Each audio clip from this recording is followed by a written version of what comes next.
ഞാനിങ്ങനെ ചിന്തിച്ചപ്പോൾ എനിക്ക് വന്നത് ശരിക്കും ഞാൻ മുമ്പേ പറഞ്ഞ പോലെ തന്നെ സമ്മതപ്രകാരം എല്ലാം നടന്നിട്ട് പിന്നെ ഒരു പരാതി ഉന്നയിക്കുന്നത് അതിന് ഒഴിവാക്കാനായിട്ട് എനിക്ക് തോന്നിയ ഒരു ആപ്പ് ഗവൺമെൻറ് തലത്തിൽ ഒരു സീക്രട്ട് ആപ്പ്.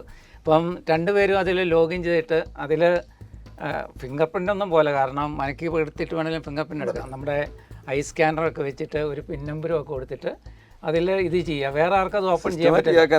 അല്ല അത് അതിൽ വേറെ ആർക്കും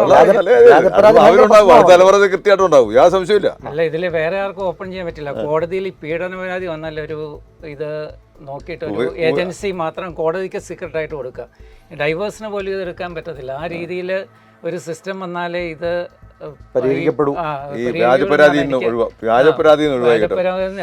ബാക്കി എല്ലാവരും ഇതിന്റെ റിസ്കിലുണ്ട്. കാരണം ഇങ്ങനെ ചെയ്യുന്ന ആൾക്കാർ സമ്മതപ്രകാരമാണെങ്കിലും ഒരു വലിയ റിസ്കിലുണ്ട്.